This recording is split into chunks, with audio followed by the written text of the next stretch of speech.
Tani romans w formie rolki na TikToka, czy niezrozumiane przez chamów arcydzieło? Jeśli nie wiesz, albo się wahasz, to jesteś w dobrym miejscu. Czego możecie się spodziewać po tej recenzji? Pomocy w decyzji, czy iść do kina, czy nie. Więc nie będzie spoilerów. Oraz pokazania, jak można ten film oglądać. I dlaczego warto to zrobić. Czego się nie spodziewajcie? Werdyktu, oceny punktowej, takiej w skali od 1 do 10 i narzucania mojej opinii jako prawdy. I to jest bardzo ważne, bo po obejrzeniu niektórych recenzji mam wrażenie, że te osoby nie biorą pod uwagę, że mogą się mylić. Tymczasem to jest film, którego odbiór w znacznej mierze zależy od widza. Od tego, z czym do niego podchodzimy, czego od kina oczekujemy. Bo jeśli chcemy, żeby reżyser położył kawę na ławę i trzymał się określonych schematów, to tutaj poczujemy rozczarowanie i frustrację. Ale jeśli ktoś lubi kino, które zostawia przestrzeń na interpretację, na emocje, na dopowiadanie sobie rzeczy między wierszami, to może zobaczyć tu coś zupełnie świeżego i przełomowego. Wichrowe wzgórza nie podają wszystkich znaczeń wprost. One zakładają aktywnego widza. Takiego, który łączy obrazy, wyłapuje powtórzenia, reaguje na nastrój, a nie tylko śledzi fabułę punkt po punkcie. Właśnie dlatego reakcje są tak spolaryzowane. Nie dlatego, że ktoś zrozumiał lub nie zrozumiał, tylko dlatego, że różni widzowie oglądają ten sam film według zupełnie różnych zasad. O tym wiele negatywnych recenzji w ogóle nie mówi, a bez tego łatwo uznać ten film za pusty albo nieudany, podczas gdy on po prostu nie trafia w każdy sposób oglądania kina. Teraz odniosę się do 3 tematów, na których krytycy najczęściej opierają swoją negatywną ocenę. 1. Przerost formy nad treścią. Piękne obrazki, zero emocji, zero treści. A co jeśli celem tej formy było, żebyśmy poczuli pustkę? Co jeśli nasze emocje są całkowicie adekwatne? Pytanie tylko, co z tym zrobimy? Moim zdaniem forma jest tutaj tym, co miało wnieść świeżość. Właśnie przez zerwanie z tym, jak zwykle wyobrażamy sobie wichrowe wzgórza. To wciąż jest gotyk, ale gotyk nowoczesny, przestylizowany, momentami wręcz sztuczny. I to jest celowe. Reżyserka mówiła o tym filmie raczej jak o bajce. I jeśli spojrzymy na ten świat w ten sposób, to ta sztuczność przestaje być wadą. Ten świat nie ma być prawdopodobny. On ma być martwy, zastygły. Mamy piękne wnętrza, cudowne tkaniny, stoły pełne pięknego jedzenia, monumentalne domy i jednocześnie poczucie kompletnej pustki. Zwłaszcza w Drozdowej Ostoi. I właśnie to dla mnie jest treścią. Stagnacja, zbytek, brak sensu, życie uwięzione w formie. Świat w wichrowych wzgórzach Fennel nie jest emocjonalnie pusty. On jest emocjonalnie wypalony i dlatego forma tak bardzo dominuje, bo ona zastępuje autentyczne życie. I to ciekawe, kiedy film wychodzi poza tę przestrzeń na wrzosowiska, estetyka się zmienia. Tam nie ma tej cukierkowości. To jedyne miejsce, gdzie świat przestaje być atrapą. Dla mnie to jest bardzo czytelny komentarz do tego, o czym pisała Brontë. Uwięzienia w konwenansach, klasach społecznych i rolach, które odbierają bohaterom możliwość prawdziwego życia. Tylko że tutaj to nie jest opowiedziane dialogiem czy fabułą, tylko obrazem. Jest jedna bardzo krytykowana scena, którą wiele osób uznaje za pustą prowokację. Moim zdaniem to jeden z kluczowych momentów symbolicznych całej historii. Ona nie jest prowokacją dla samej prowokacji w stylu wszystko im się kojarzy z jednym, tylko precyzyjnym gestem dotyczącym martwej formy i świata pozoru, w którym utknęli bohaterowie. W pełnej recenzji rozbiorę ją dokładniej, bo to świetny przykład tego, że wiele znaczeń w tym filmie jest po prostu przeniesionych z dialogu w obraz. 2.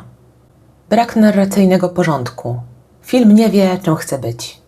Zarzut o chaos, brak struktury i narracyjnego pędu moim zdaniem wynika głównie z uprzedzenia, które pojawia się bardzo szybko, już na poziomie formy. Ona rzeczywiście przytłacza, ale to nie znaczy, że w tym filmie nie ma struktury. Ten film nie jest opowiedziany jak klasyczna historia. On jest opowiedziany jak stan emocjonalny i kiedy zacznie się go czytać w ten sposób, nagle widać bardzo wyraźny rytm. Fabuła pracuje tu cyklicznie.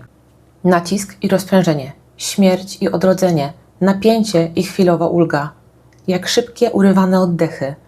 Im dalej w film, tym te cykle się skracają, zagęszczają i stają bardziej męczące. I dokładnie takie wrażenie zostawia seans. Dlatego wiele osób mówi, że to wygląda jak 2-godzinny zwiastun albo teledysk, bo to jest sama esencja emocji, bez długich momentów wytchnienia, jak wypicie bardzo mocnej czarnej kawy. To nie jest doświadczenie dla każdego. Ono męczy, nadwyręża i przyspiesza emocjonalne tempo. Ale to nie jest chaos. To jest bardzo świadomie zaprojektowany rytm, który zamiast prowadzić widza za rękę, zmusza go do oddychania w tempie bohaterów. I chcę zaznaczyć bardzo wyraźnie, to nie jest tak, że tej historii nie da się uporządkować w klasyczny sposób. Da się ją bez problemu rozpisać w 3 aktach: wstęp, rozwinięcie, zakończenie. Da się ją też czytać przez bardzo znany model podróży bohatera, opisany przez Josepha Campbella jako monomit. Tylko że ten film nie pokazuje tej struktury na pierwszym planie. Ona pracuje pod spodem, na poziomie emocji i rytmu. Więc jeśli ktoś mówi, że film nie wie, dokąd zmierza, to ja bym powiedziała raczej: on wie bardzo dobrze, tylko nie opowiada tego w najbardziej oczywisty sposób. W pełnej recenzji powiem na ten temat więcej. Rozłożę tę strukturę na czynniki pierwsze. 3. Zdrada materiału źródłowego i wycięcie kontekstu społecznego. Najbardziej emocjonalny zarzut dotyczy oczywiście tego, że film zdradza materiał źródłowy i wycina jego społeczną brutalność. I naprawdę rozumiem frustrację widzów, którzy znają książkę i czują, że zabrano im coś bardzo ważnego. Tylko że moim zdaniem problem polega na tym, że te znaczenia nie tyle znikają, co zostają przesunięte. Tam, gdzie reżyserka coś wycina wprost, daje nam w zamian inny nośnik sensu, najczęściej formę, strukturę albo inną postać. Dobrym przykładem jest postać Hindleya, którego w filmie nie ma. Wielu krytyków twierdzi, że to niszczy motyw przemocy, która ukształtowała Heathcliffa, tylko że ta funkcja nie znika.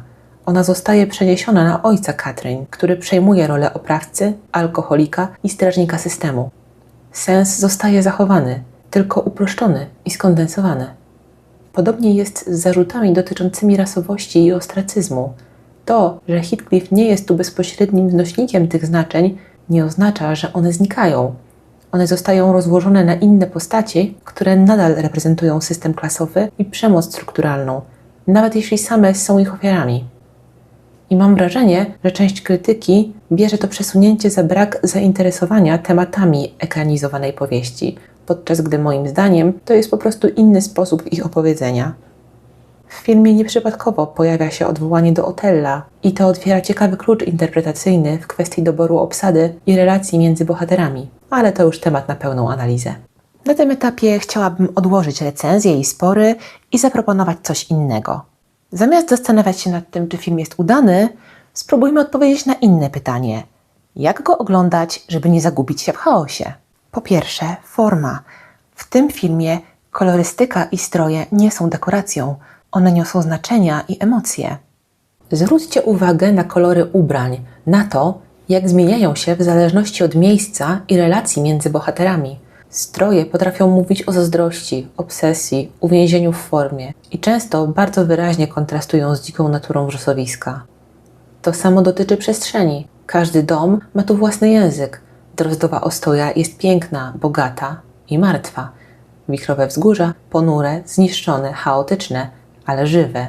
Te miejsca nie są tłem. One są przedłużeniem emocji bohaterów. Po drugie, struktura.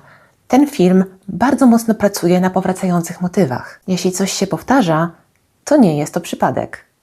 Weźmy chociażby motyw deszczu, który bywa wyśmiewany jako przesadzony. Wystarczy jednak zwrócić uwagę, kiedy pada. W momentach przejścia, oczyszczenia, przemiany. Podobnie jest z motywami cielesnymi czy zwierzęcymi, takimi jak usta, pies, świnia, wróble, jaja. To są symbole, które porządkują znaczenia i współgrają z emocjonalnym rytmem filmu. Bez ich zauważenia łatwo poczuć chaos i frustrację. Z nimi zaczyna się wyłaniać bardzo spójny wzór. I po trzecie, materiał źródłowy. Ten film nie prosi o sprawdzanie go scena po scenie z książką. On prosi o uważność na przesunięcie znaczeń. Nieprzypadkowo pojawiają się tu odwołania do Otella czy Romea i Julii. One są kluczem do tego, jak czytać zmiany w postaciach i relacjach. Część bohaterów działa w filmie inaczej niż w powieści, bo przejmuje inne funkcje znaczeniowe. Szukanie wiernych odpowiedników bywa więc ślepą uliczką. Lepiej patrzeć na to, jaką rolę dana postać pełni w strukturze filmu. I jeszcze jedno. Ten film jest teraz krytykowany za to, że miał być skandaliczny, a rzekomo taki nie jest. Dla mnie jest zupełnie odwrotnie. To film bardzo seksualny na poziomie znaczeń, napięcia i relacji, ale raczej powściągliwy w scenach erotycznych. Nie epatuje na gością. Nie pokazuje też spełnienia. On je sugeruje, drażni, nie dopowiada. I właśnie w tych momentach niedosytu pracuje najmocniej. Jeśli ktoś oczekuje dosłowności, może poczuć rozczarowanie. Jeśli ktoś lubi kino, które zmusza do wyobraźni, to może być ogromna zaleta. Chciałabym na moment spojrzeć na ten film z perspektywy twórczej, bo to bardzo zmienia sposób odbioru. Jako osoba, która sama pisze i pracuje z formą, doskonale rozumiem, z jakimi ograniczeniami wiąże się opowiadanie historii w określonym formacie. Tak jak film ma te swoje około 2 godziny, tak na przykład opowiadanie konkursowe też ma swój limit słów. I to często oznacza, że trzeba będzie brutalnie ciąć swoje koncepcje. Często chciałoby się zawrzeć znacznie więcej wątków, kontekstów, znaczeń, ale nie da się tego zrobić wprost. Więc zamiast tego trzeba pracować skrótem, symbolem, formą. Przenosi się sensy w inne miejsca.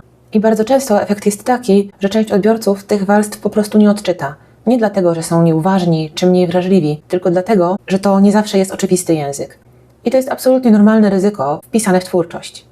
Sama doświadczyłam tego, adaptując Wichrowe Wzgórza na własnych zasadach w moim opowiadaniu, zmieniając realia, postacie, ich cielesność i tożsamość, a jednocześnie starając się zachować sens inności, wykluczenia i społecznego nacisku. Dla jednych to może być zdrada oryginału, dla innych próba rozmowy z nim, tu i teraz. I właśnie z tej perspektywy bardzo trudno mi zrzucać w fenel, że coś wycięła, bo często to, co znika z dialogu czy z fabuły, wraca gdzie indziej, w obrazie, w rytmie, w emocjach, które film wywołuje. I myślę, że na tym etapie można już dość uczciwie powiedzieć, dla kogo ten film zadziała, a dla kogo bardzo możliwe, że nie. Jeśli lubicie kino nastroju, symbol, niedopowiedzenie i takie filmy, które nie kończą się razem z napisami, tylko jeszcze długo pracują w głowie i w emocjach, to zdecydowanie warto dać szansę Wichrowym Wzgórzom. To jest film do odczuwania i interpretowania, nie do odhaczania. Jeśli natomiast szukacie klarownej narracji, wyraźnych punktów zwrotnych i emocji podanych wprost, bez konieczności dopowiadania sobie znaczeń, to możecie się od niego odbić. To nie jest kwestia braku wrażliwości czy kompetencji, tylko bardzo konkretnego gustu i oczekiwań wobec kina. Moim zdaniem ten film nie próbuje podobać się wszystkim. On bardzo wyraźnie wybiera swojego widza i prawdopodobnie dlatego budzi tak skrajne emocje. I na koniec chcę powiedzieć bardzo jasno, to nie jest tego rodzaju film, o którym można zdecydować na podstawie cudzych opinii, nawet najbardziej kompetentnych. Wichrowe Wzgórza albo zagrają z waszą wrażliwością, albo nie. I jedynym sposobem, żeby się o tym przekonać, jest pójść i zobaczyć film. Najlepiej na dużym ekranie, ponieważ jest to kino, które bardzo mocno działa obrazem i dźwiękiem. I ja nie chcę nikogo przekonywać na siłę, ani udowadniać, że to jest dobry film. Chcę tylko was zaprosić do własnego doświadczenia. Jeśli zdecydujecie się na seans, to bardzo możliwe, że zobaczycie coś zupełnie innego niż to, co przebija się do was z nagłówków recenzji. A jeśli będziecie mieli ochotę wrócić do tego filmu po seansie, to w następnym materiale zrobię pełną, spoilerową analizę. Tam zdejmę wszystkie warstwy znaczeniowe, które dzisiaj tutaj tylko sygnalizowałam i spróbuję uporządkować ten film krok po kroku. Ten film nie potrzebuje ani obrońców, ani hejterów. Potrzebuje widzów, którzy sprawdzą go na swojej własnej wrażliwości i wyrobią sobie swoją własną opinię. Bo jeśli współczesne kino ma coś w ogóle znaczyć i być żywe, to właśnie dzięki tobie. Oglądaj, odczuwaj i myśl samodzielnie.